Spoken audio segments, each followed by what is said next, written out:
Perhaps the most frequently asked question I get on this channel is, who do I think will win the succession war? So here's my answer.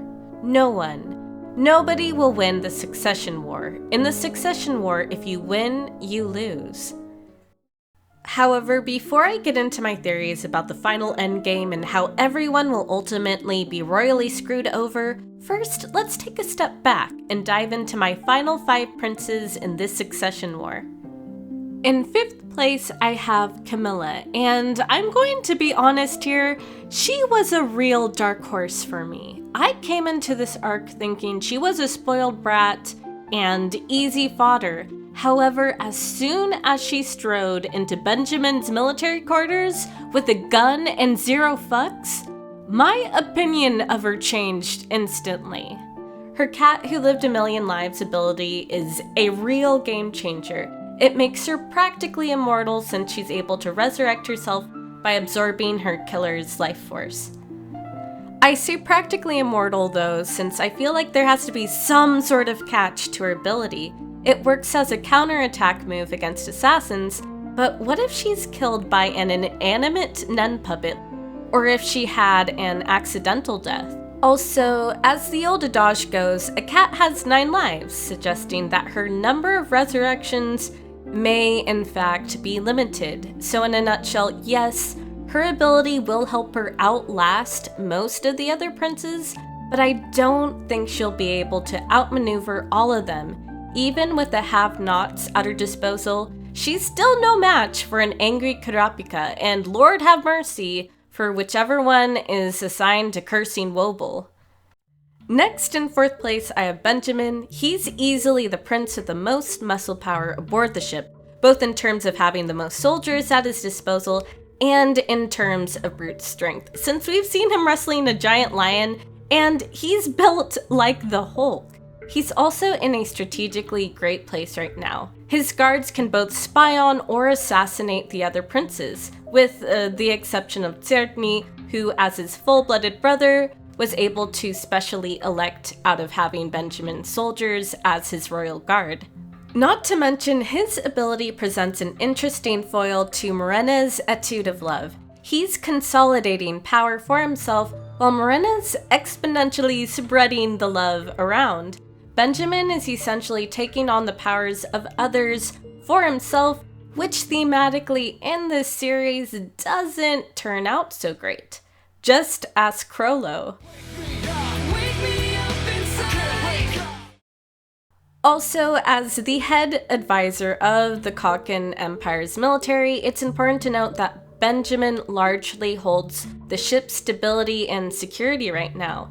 His soldiers are loyal to him, so even if Tserdni becomes the next military advisor, there's going to be a messy transition in power, and a lot of hell will break loose across the ship.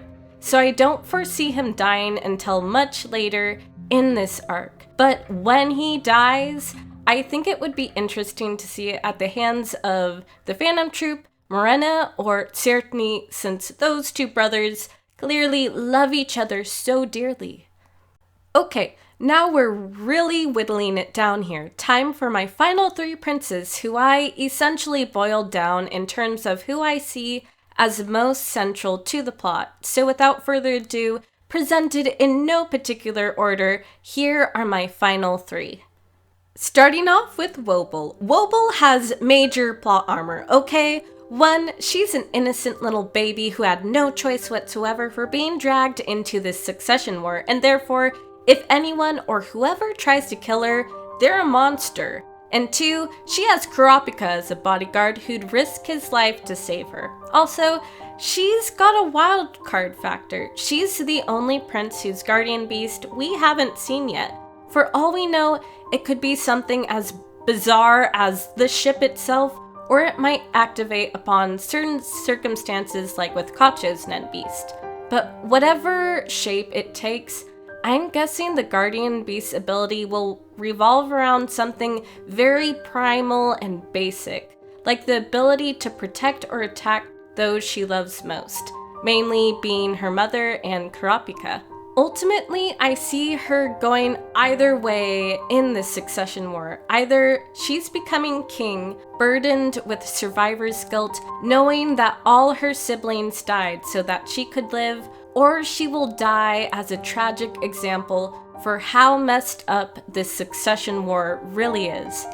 And speaking of messed up, next, the Terror Sandwich himself. He's the first prince that we're introduced to, and aside from Hulkenberg, he's the prince that we've seen with the most character progression. It's almost like he's been given his own shonen protagonist training arc, and seeing his excitement and reactions to learning how to use Nen is kind of cute until you remember that he's a serial killer who skins women alive and displays them on his wall. Not to mention, his body collecting hobby ties him to both Kurapika for possessing the Kurta eyes and the Phantom Troop for buying the eyes from them. He has a lot of unresolved plot points left, and he has so much raw potential and build-up to his character that I don't anticipate him dying without major payoff. However, within Hunter x Hunter, no character in the series is left OP'd without consequences. Unless Sredni does some serious self-reflecting, he might pull a trick that's too clever and end up with his own mind or soul stuck in limbo. And I know I've mentioned this other theory before, but given his own interest in the taboo and melody, it would be interesting if she ends up playing a little sonata of darkness for him, sending them both to hell. Last but not least, we have Hulkenberg. He's currently one of the driving moral centers of this story's arc. He's been posed with the trolley problem, whether he's willing to sacrifice his siblings so that he can reform his country. It would be interesting to see him make that decision and live bearing the full weight of it, sitting on a bloody throne for the rest of his life.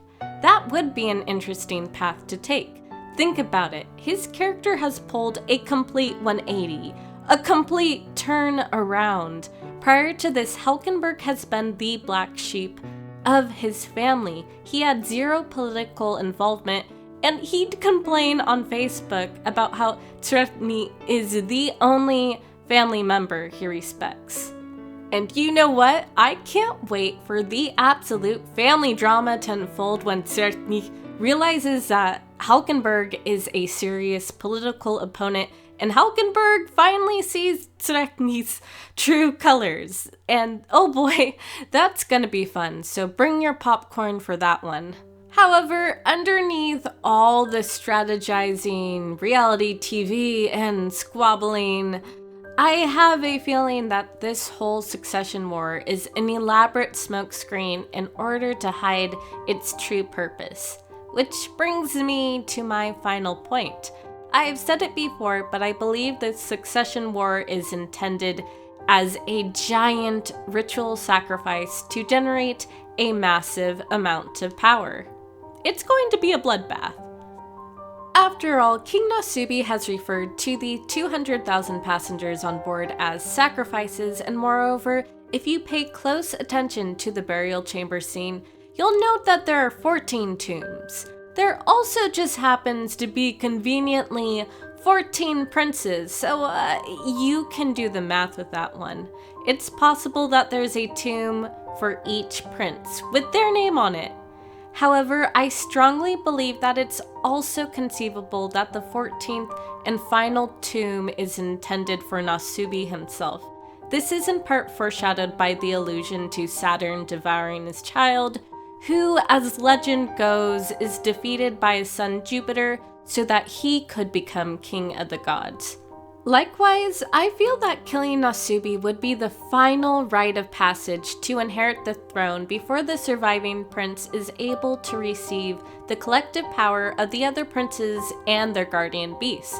I have a feeling that the power is going directly to the new king, or it's going to grow a tree, a magical tree, and I'm not even kidding here. The jar is called the Seed Urn, and both Nasubi and Benjamin refer to the great tree of Kaken. This has got me wondering, it's got my wheels spinning. Is this simply a reoccurring metaphor, or could it be actually referring to an actual tree like Yggdrasil, the tree where Odin, the Norse king of the gods, hung himself in order to gain knowledge that would save the rest of the gods from Ragnarok? Odin and the Hangman card are the ultimate symbols of wisdom and self-sacrifice, after all. And side note citation here, I apologize to all my German and Scandinavian viewers who are cringing just listening to me try to say Tredni's name, and Yggdrasil. I'm trying. Moving on. Okay, moving back onto the topic, ultimately, Odin parallels would tie nicely in with all the Jesus martyrdom imagery going on in this arc, because yes, the survivor of the succession war will become a martyr. Whoever decides to pull the lever in the trolley problem or bear the cross, as Nasubi puts it, they are the ones that must pay the ultimate price. Heavy lies the crown, and whoever becomes king must be able to live with the full weight of their decisions.